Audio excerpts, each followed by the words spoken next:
मुसलमानों से नफरत या आपसी झगड़ा। भारत में मारूफ अदाकारा के भाई को अपने ही घर के बाहर कत्ल कर दिया गया। दिल्ली के निजामुद्दीन इलाके में पार्किंग के तनाजे पर अदाकारा हुमा कुरैशी के चचाजाद भाई आसिफ कुरैशी को चाकू मारकर कत्ल किया गया। ये वाकया रात तकरीबन 11 बजे के करीब पेश आया, जब आसिफ ने अपने 2 पड़ोसी लड़कों से इनके घर के सामने खड़ी स्कूटर हटाने के लिए कहा। पुलिस के मुताबिक 19 साल अजवाल और 18 साल गौतम नामी मुलजिम ने बदकलामी के बाद वापस आकर आसिफ पर तेजधार हथियार और मुमकिना तौर पर चाकू से हमला किया।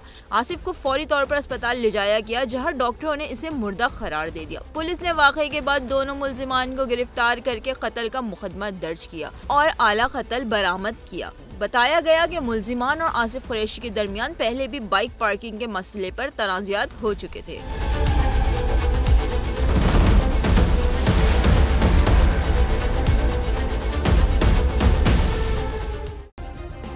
सब्सक्राइब करें और बेल दबाएं ताकि कोई खबर रह न जाए।